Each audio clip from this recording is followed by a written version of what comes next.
What's this? Another Poképrints video within a day of the last one? Could it really be?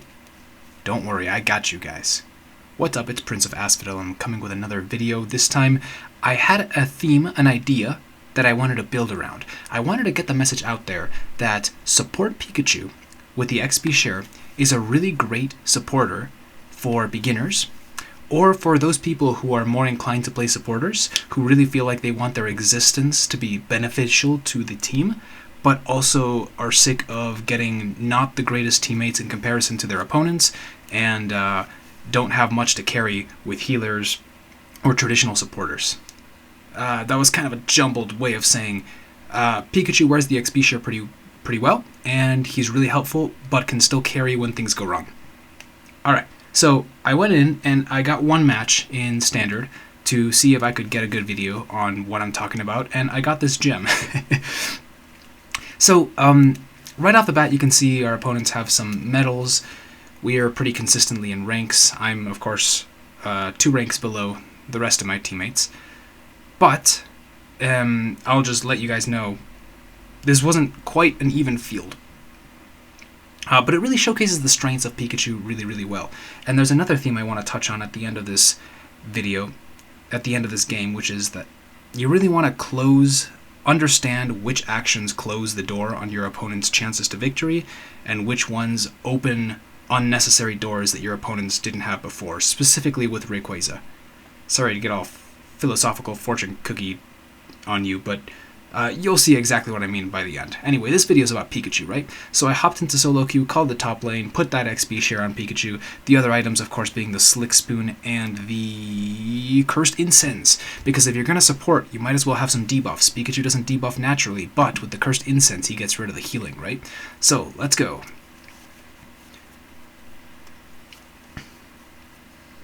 By the way, Darth Mudo, the Blastoise, was also very kind and equipped the Exp.Share on his Blastoise so that he could be more helpful as a tank to his lane partner.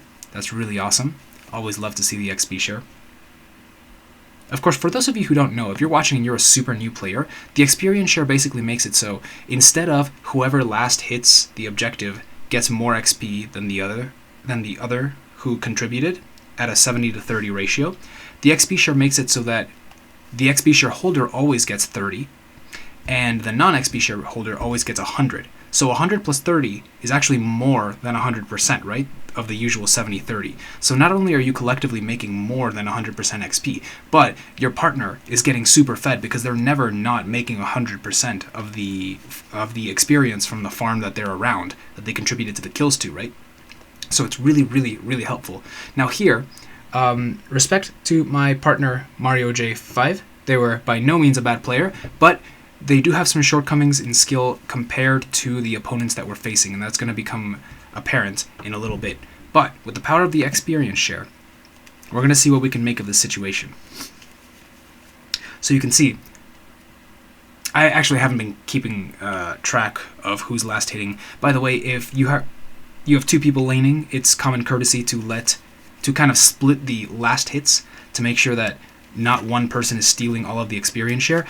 Sorry, all of the experience. One of the benefits of the Experience-Share is it doesn't matter who gets the last hit, so you don't really have to pay attention to that. So, even if I had been stealing all of these last hits, of course, this Rowlet is still going to be a higher level than me, which is great because he needs to evolve, and I don't. So here, common practice to go for the middle Baltoy first. Rowlet doesn't go for that. That is perfectly fine. Our enemy Mimikyu is getting in some scores. Took our top Bunnelby. It's alright. It's alright. The most important thing is here to make sure that we at least get a lot of the farm, as close to half or more as possible, and just to try and make it so that we don't die. Possibly even catch one of the opponents overextended and kill them. Like what almost happened to our owl here. Here I am trying to corner this Bunnelby in a bush, and it almost gets stolen from me. No, actually, I think it did get stolen from me. Yikes. Well done to Royal Frost there. Mimikyu's able to kill the weakened owl and then come back and kill me as well. That's alright, not the end of the world. We'll go up there and try again. And our jungler has reached Curliest stage. This is excellent. I love jungling with Gardevoir because they reach such powerful checkpoints, power spikes in their level curve, and it just takes a long time to get there if you're in lane. But the jungle guarantees that you come out as a Kirlia, assuming no one stole any of your jungle. So that's what's happening here. Kirlia has a new, more powerful move. So here we press on. I was a little bit too passive because we have a level disadvantage, but we have a number advantage, so we should have gone in. That's alright. We're able to get the birds because our opponents are playing more passively. They didn't want to engage through the number disadvantage. And here, oh, we take down that Squirtle. Now, I used the eject button to get away from this Mimikyu because he's dealing tons of damage. Easily kills the Rowlet, unfortunately. And he is slapping the crap out of this Kirlia. Let's see how we handle this one. Oh, Electro Web into Thunderbolt's beautiful. I try to chase him down, but he gets away, unfortunately. I don't want to chase him all the way back to his goal pad, only for the script to be switched. Gotta be disciplined and pick up this farm, because if we get buried in experience, it's going to not bode well for us in the late game. Here, what the Rowlet probably should have done, his play was fine, but he probably should have come up and hit the thing that I was hitting to guarantee he gets XP from that. We finish that faster, and then we both hit the other thing. Right now, he is a lower level than the Exp.Share user, which is not great. That means something went wrong, because remember, I'm making 30% of his 100% of the experience from each of the farm. That means he wasn't present for a lot of the kills that I got. So here we both miss the fact that the Mimikyu was in the grass. I noticed really late, but I try to make something of it. Catch him in a web, hit him with the thunder. Oh, and he ejects and barely makes it out of there. Oh, so sad.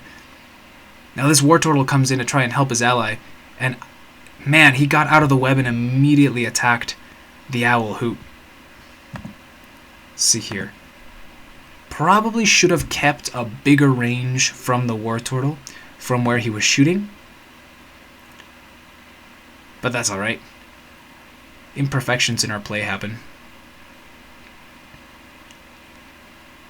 And unfortunately, I'm not able to take down the Wartortle either. Here I'm trying to secure this farm. I web him before he can run out of the grass. Mimikyu goes in to try and steal, but he can't quite make it. Gardevoir comes up, checks the grass. If she had come up here just a couple seconds ago, she would have slammed that Mimikyu. Here the Dartrix was checking the bush. We found the Wartortle. We see the Mimikyu. They're coming at us from two different angles. I try and get a web thunder combo off on that. But no, it doesn't work. And the Wartortle is doing such a great job. Such a great job here by Royal Frost zoning us, trying to pressure us back into our goal. If we come out, he's going to kill us because we're low on HP, we're low on levels. But if we don't come out, his partner Mimikyu is going to take all of that experience from the mid-birds. Really great combination play from these two here. I land another beautiful web thunder combo, but my damage isn't amazing. I think I secure that one, but promptly get killed. I'm not used to recording on my phone. I think there's a way to accelerate the timer. Sorry about that screen lock notice.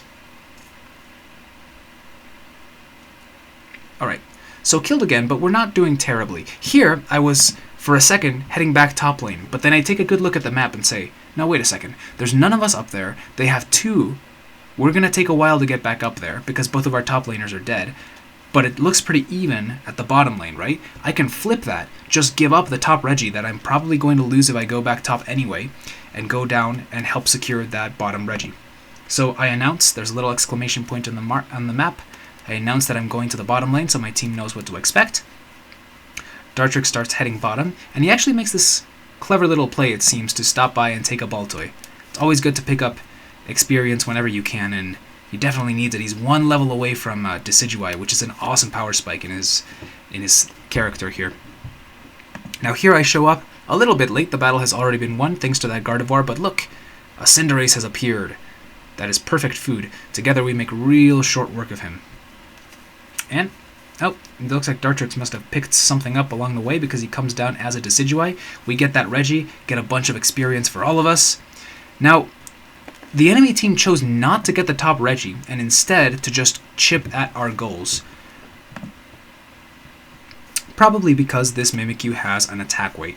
Now here, Thunderbolt Thunder is pretty good at picking up these birds, and luckily Wartortle has the same idea because he was kind of low on XP as well.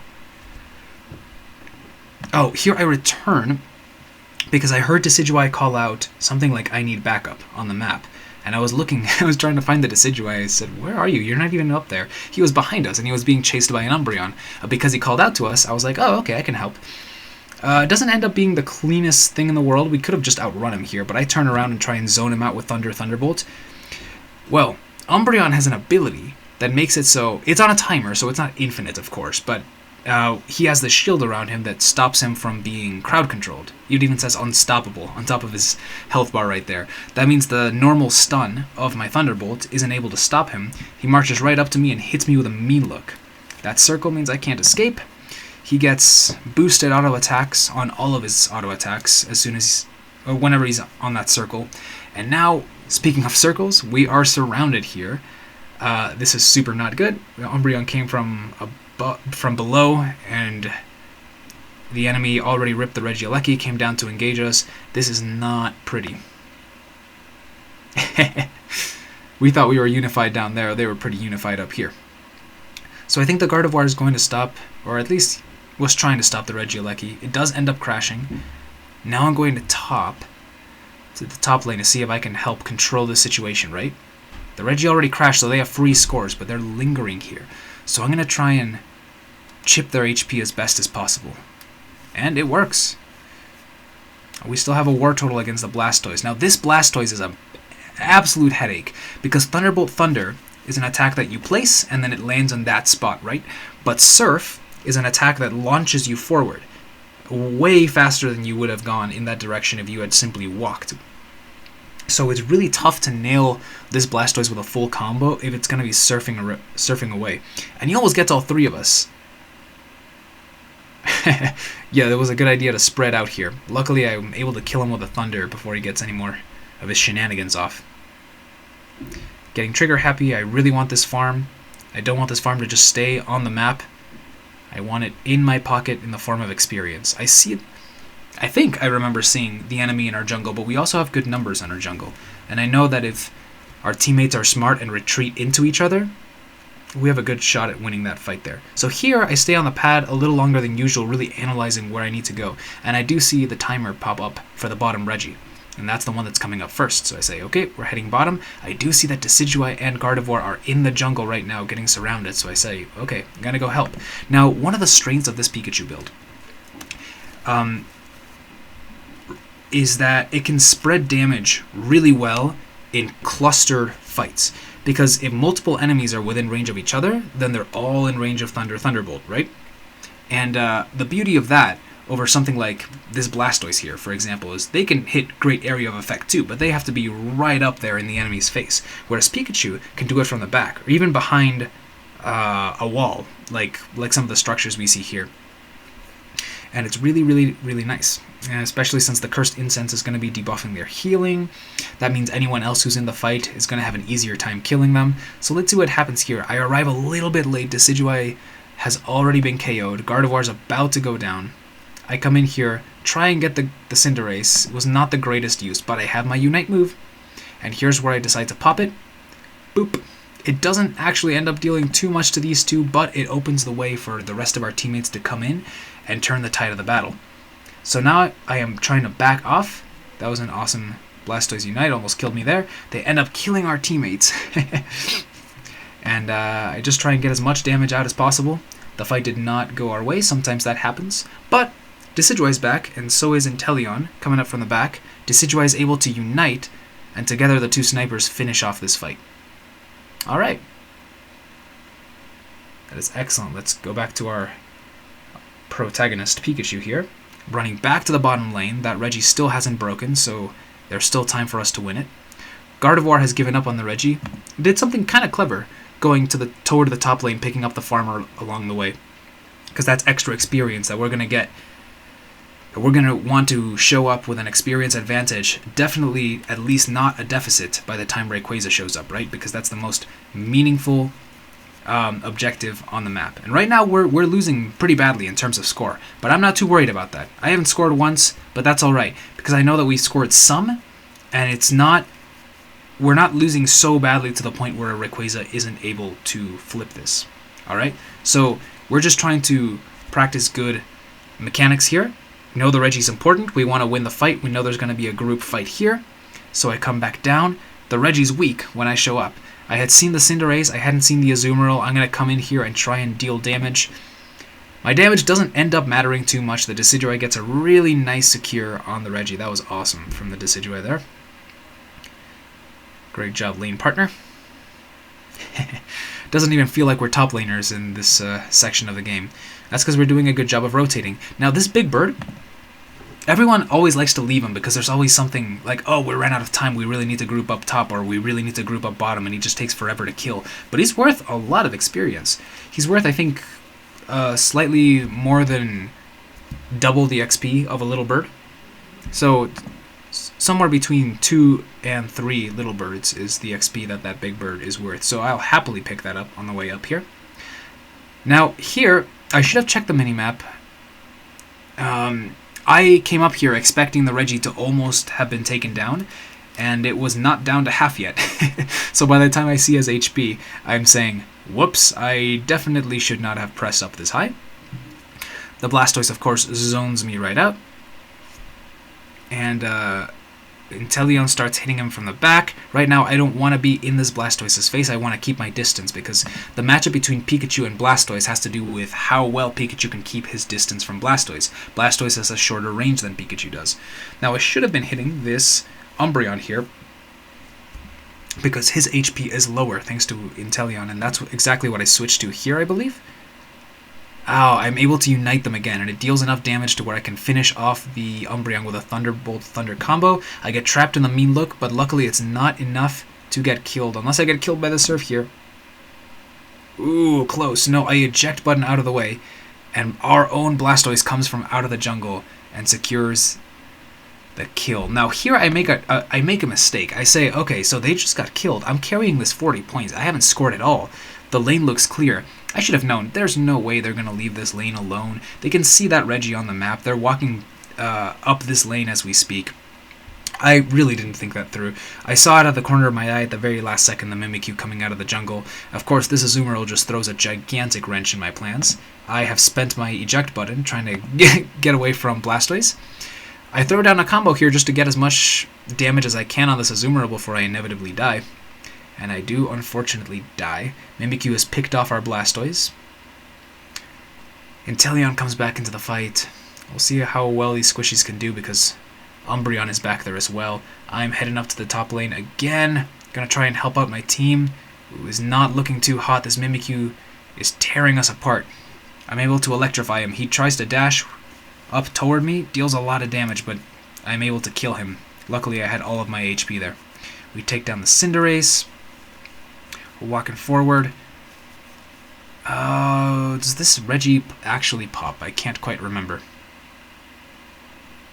Ooh, good mean look from the Umbreon there. Yes, and now unfortunately our enemies secure the Regieleki right before Rayquaza. 9 seconds left. We've got Decidueye alive, Gardevoir's there trying to defend it, and Inteleon is still in the area. And the enemy are pushing it. Oh, Gardevoir is doing well to attack from behind the wall, where some Pokemon can't reach us. The Rayquaza has popped. Now I go straight to the center. I announce that I'm going to the center, and this is the weirdest thing. Alright guys, so if you are the opponents, you should be able to see, hey, we have 4 goals open, and the opponents have 2. We're definitely winning. There's no way we're not winning, right? So what are your win conditions are greater than your opponent's win conditions, right? Our team, the blue team, we can't win without flipping this Rayquaza, but the orange team, you can. Now, Rayquaza grants its buff to the person that last hits it, right? Not the person who dealt the most damage to it. So by dealing damage to this Rayquaza, you're just opening up yourself up to the opportunity of your opponent coming in here and stealing this Rayquaza. So I have no idea why they were ripping it so hard here, especially when part of their team was up there pushing the Regieleki, and one of their team members is down there trying to score. It's like they all had a completely different idea of what they were supposed to do here, and that is dangerous. That can cause them greatly. And of course, I'm able to sniff this situation out and say, what in the world is going on here? Why are they ripping this? I'm going to try my best to take advantage of it. I had not realized that the Gardevoir had the same exact thought. She had come up here. The Inteleon is up here. Oh my gosh. This had looked very, very different from my screen, which we're about to see here. I thought I was alone coming into enemies here. You can see from my perspective, I can't see the Gardevoir or the Inteleon. So I say, oh boy, I'm here in between 3 of them. I'm going to just hope to God that I make this secure. So I just throw everything out there. And it was actually Gardevoir that got the secure. I thought it had been me, but hey, I was there playing my part. So here I cycle down to the little speed flux. I use my eject button. This is a defendable situation here, but luckily Inteleon has scored 100 here. I'm about to score 86, and we get the surrender. A little premature, maybe. Oh, you know what? That's what I had thought, but looking at the deaths, we have only 1 alive. Gardevoir's certainly going to score another 100. This was definitely over. My goodness, this game was our opponents to lose. Absolutely, this was one of those games where we just stole victory from the jaws of defeat, as they say. But it was only possible because our opponents made a bit of a blunder there. Their win condition was to not attack the Rayquaza. And well, you just gotta recognize the mistakes that your opponents make and be ready to capitalize on them, right? Mad respect to our lane opponents, Royal Frost and Fanshui. They were doing really, really well this game. Of course, my teammates did very well. I was pleased with their performances, and of course my kills don't look great, but I did get a ton of assists, and if we look at the damage here, that's not too shabby for a Pokemon holding the Exp.Share, eh? So this is really the point that I wanted to get across here, is that yeah, I was acting more like an ADC for the majority of this game, but having that experience share makes it so that my opponents can show up with higher levels, right? So we were probably losing for a while in terms of farm, but our Decidueye was level 14 by the end. We had a lot of level 14s and 15s, and yes, the Rayquaza was worth a lot of experience, but what I'm trying to say is along the way, we're being very helpful, spreading out damage from the back line, spreading out curses to debuff the healing, of course spreading out experience with the help of the experience share. It's very subtle, the support that you're doing with Pikachu, but it might just be your flavor. It is not the most skill-intensive build to play. I have a lot of fun with it, really just banking on the fact that I am not expected to hard carry a game. Because I am wearing that experience share, because I am the supporter. Sometimes I can, sometimes I end up with the highest damage numbers on the map, right? But that isn't my main role, and that's a little bit, it kind of takes the pressure off of you, and you can just learn to stay close to other people, kind of fight the fights, help out with the damage, help out with the debuffs, and of course, grow their experience. I don't know. I always ramble at the end of the videos, but you get my point. I think it's a really underrated Pokemon. Anyway, I will catch you guys later. Hope you enjoyed the video, and tune in next time.